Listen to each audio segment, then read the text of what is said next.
ہم اس پاکستان کے اندر مظلومیت کی زندگی بسر کر رہے ہیں. کیا پاکستان میں اہل حدیث اقلیتوں سے بھی کمزور ہو گئے ہیں کہ اہل حدیث کی مسجد کو بننے نہیں دیا جائے گا؟ آج جس ضلع لاہور کے اندر میں کھڑا ہوں، لاہور کی انتظامیہ اس بات کو جانتی ہے، 24 مساجد ابھی بھی اس ضلع لاہور کے اندر بند پڑی ہیں. کسی کے اندر اذان نہیں دینے دی جا رہی، کسی کے اندر باجماعت نماز نہیں پڑھائی جا رہی. کینٹ کے اندر ہماری مساجد میں جمعہ نہیں ہو رہا. کس وجہ سے نہیں ہو رہا؟ اس وجہ سے کہ اہل حدیث تکبیر کا فتویٰ نہیں لگاتا، اس وجہ سے کہ اہل حدیث کسی کے سر کی قیمت نہیں لگاتا. ہم ظہیر الاسلام کی اس بات کو مسترد کرتے ہیں جو اس نے قاضی فائد عیسیٰ کے سر کی قیمت لگائی ہے.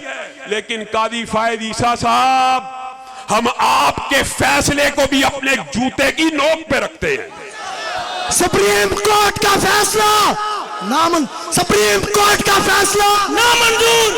قادیانیت نوازی، ہم قاضی فائد عیسیٰ کے فیصلے کو مسترد کرتے ہیں. بڑی لمبی چوڑی بحثیں ہو رہی ہیں. قاضی صاحب، محترم چیف جسٹس صاحب، میں آپ سے یہ سوال پوچھتا ہوں، اگر میں اپنے گھر کے اندر بیٹھا ہوا ہوں، کیا مجھے اجازت ہے میں کہوں میں پاکستان کا چیف جسٹس ہوں؟ کیا مجھے اجازت ہے میں کہوں چیف آف آرمی سٹاف ہوں؟ کیا مجھے اجازت ہے میں پاکستان کا صدر ہوں؟ کیا مجھے اجازت ہے کہ میں اپنے مسلک کا صدر ہوں؟ آج کے بعد جو بھی میرے مسلک کے آئلی قوانین ہوں گے، عدالتی قوانین ہوں گے، اس کا فیصلہ میں کروں گا. پاکستان کے آئین اور قانون کو نہیں مانوں گا. آپ مجھے یہ اجازت دیں گے؟ اگر آپ مجھے عام فہم بات ہے، کوئی راکٹ سائنس کی بات نہیں، صرف ضد اور انا کا مسئلہ بنایا ہوا قاضی صاحب نے. بہت سی شکوں کے اندر انہوں نے ترمیم کی، اچھے فیصلے کیے، اس کے اوپر نظر ثانی کی ہے. لیکن دو باتیں ابھی بھی اس فیصلے میں باقی ہیں. جب تک قاضی فائد عیسیٰ ان دو باتوں کو ختم نہیں کرے گا، اہل حدیث کا نوجوان، دیوبندیوں کا نوجوان، بریلویوں کا نوجوان اپنے اکابر علماء کی قیادت میں اس فیصلے کو مسترد کرنے کا نعرہ لگاتا رہے گا. تاجدار ختم نبوت. جائیے، دو باتیں کون سی؟ ایک بات کہ قادیانی پبلک کے اندر اپنے آپ کو مسلمان نہیں کہے گا، نہیں کہہ سکتا. 298 سی امتناع قادیانیت آرڈیننس ہے، لمبی بات ہے، مختصر یہ وہ نہیں کہہ سکتا پبلک میں.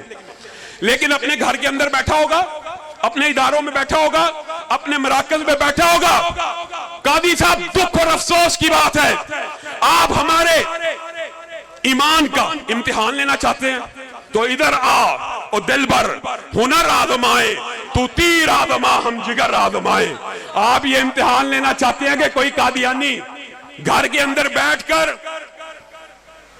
مرزا غلام احمد قادیانی کی بیویوں کو امہات المومنین کہے، آپ گوارا کر لیں گے؟ مرزا غلام احمد قادیانی کے ساتھیوں کو صحابہ کہے، آپ گوارا کر لیں گے؟ قادیان اور رقبہ کو مکہ اور مدینہ کہے، آپ گوارا کر لیں گے؟ اور یہ صرف چند باتیں. تفصیل جو چاہتا ہے وہ قادیانیت کتاب کو پڑھ سکتا ہے کہ اس نے کس طرح امہات المومنین، شاعر اسلام، صحابہ کے بارے میں تبرہ کیا. اور یہ صحابہ تو دور کی بات ہے، نبیوں کے بارے میں، حضرت عیسیٰ کے بارے میں کہتا ہے معاذ اللہ وہ شرابی اور زانی تھے. حضرت حسین کے بارے میں کہتا ہے 40 میری جیب میں. ابو بکر و عمر کے بارے میں کہتا ہے وہ میرے جوتے کا تسمہ معاذ اللہ باندھنے والے تھے. اور کہاں ہے شیعہ؟ کہتا ہے کہ حضرت فاطمہ نے براہنہ ہو کے مجھے ہر چیز کو دکھا دیا. قادیانیت پہ لعنت، قادیانیت پہ لعنت، مرزائیت پہ لعنت. اور کہتا ہے مجھ اکیلے کے معجزے سارے نبیوں سے زیادہ ہیں. پھر علامہ شہید کی بات یاد ہے. کیا معجزہ ہے جی؟ سب سے بڑا معجزہ تو یہ ہے جس وقت میری شادی ہوئی میں شادی کے قابل نہیں تھا. حکیم نور دین کو پتا چلا، اس نے کہا شادی نہ کرنا، فتنے کا خطرہ، بیوی فتنے میں مبتلا ہو جائے گی. لیکن میرا معجزہ دیکھیے، ابھی 5 ماہ نہیں تھے گزرے، میرے گھر میں بچہ پیدا ہو گیا. علامہ شہید نے چنیوٹ میں کھڑے ہو کے کہا تھا معجزہ تیرا نہیں تیری بیوی کا. اگر اس معجزے کو ماننا بھی ہے تو معجزہ تیرا نہیں تیری بیوی کا. اتنا غبی، اتنا بدعقل. کہتا بچپن میں ایک جیب میں ڈھیلا لے کے جاتا تھا، ایک جیب میں گڑ کا، ایک ٹکڑا لے کے جاتا تھا. ایک دن گڑ کے ٹکڑے سے استنجا کیا اور اسی کو منہ میں ڈال دیا, اور ایک دن مٹی کے ڈیلے سے استنجا کیا, اس کو منہ میں ڈال دیا. اب آپ یہ بات بتائیں قاضی صاحب, اس طرح کے غبی انسان کو جو مسلمانوں کو کہتا ہے یہ کنجریوں اور رنڈیوں کی اولاد ہے, انا للہ و انا الیہ. میں نے مرزا غلام احمد قادیانی کی نبوت کو نہیں مانا, آپ نے نہیں مانا, مانا ہم نے نہیں ہے. اور گالیاں کس کو دے رہا ہے؟ ہماری ماؤں کو. کیا یہ زبان کسی نبی کی زبان ہو سکتی؟ اور پھر اس فیصلے کی جو دوسری شق ہے جس کے اوپر علماء کو اختلاف ہے, یہ ظہیر الاسد صاحب نے فتویٰ دیا, اور وہ فتویٰ نہیں دینا چاہیے, مسترد کرتے ہیں, لیکن یہ علماء کے اوپر چڑھائی کا ان کو موقع مل گیا, اور علماء کو بیک فٹ کرنے کا ان کو موقع مل گیا کہ دیکھیں جی یہ ہو رہا ہے, وہ ہو رہا ہے. وہ ایک الگ بات ہے, اس فتوے کا علماء مسترد کرتے ہیں. لیکن جو آپ نے لکھا کہ تفسیر صغیر کو قادیانیوں میں بانٹ سکتا ہے, یعنی قرآن پاک کی کوئی بندہ اٹھے, تفسیر کرے, تحریف کرے, اور اپنے مسلک میں, اپنے گروہ میں, اپنے ادارے میں, اپنے مراکز میں بانٹنا شروع کر دے, آپ اس چیز کو قبول کریں گے؟ نہیں کریں گے. یاد رکھیے, آج اگر بات آئی ہے تو سن لیجئے, امت کے اندر دو گروہ ایسے ہیں کہ جن کی وجہ سے قیامت کی دیواروں تک اتحاد امت قائم ہو سکتا ہے. وہ دو گروہ کون سے ہیں؟ ایک گروہ نبیوں کا گروہ ہے, اور ایک گروہ صحابہ کا گروہ ہے. رسول اللہ صلی اللہ علیہ وسلم نے ارشاد فرمایا, عالم ارواح میں اللہ رب العزت نے سب سے مقدس دلوں کو ٹٹولا, سب سے محترم دلوں کو ٹٹولا, اور ان کے اوپر نبوت کے تاج رکھ دیے, اور ان میں سے بھی جس کو سب سے افضل پایا اس کے سر کے اوپر ختم نبوت کا تاج سجا دیا. ایک طبقہ یہ ہے, ایک ختم نبوت کا تاج ہے جو قیامت تک امت کو ایک رکھ سکتا ہے. اور اسی حدیث کے اگلے الفاظ کیا ہیں؟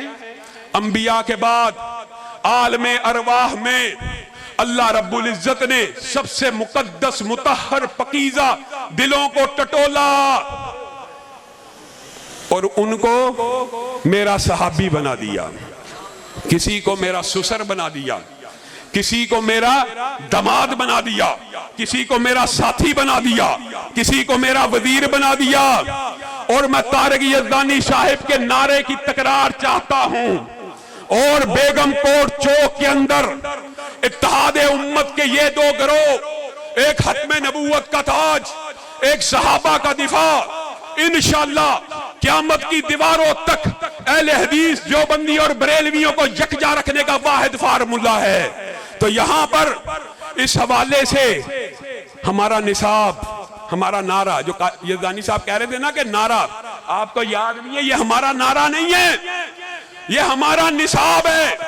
اور اس کی گونج بیگم کوٹ سے رافضیوں کے ان اڈوں تک جانی چاہیے جہاں بیٹھ کر وہ اعلانیہ کہتے ہیں کہ ہمارا مسلک تبرہ ہی تبرہ ہے, اور تیرا مسلک تبرہ ہی تبرہ, اور ہمارا مسلک تولا ہی تولا ہے.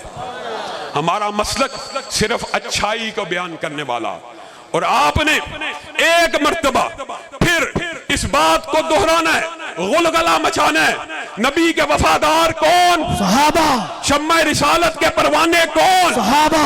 جانثاران ختم نبوت کون؟ صحابہ. ہماری آنکھوں کا چین کون؟ صحابہ. نظر کا نور کون؟ صحابہ. ہمارے دل کا قرار کون؟ صحابہ. اب اس نصاب کو اپنائیے.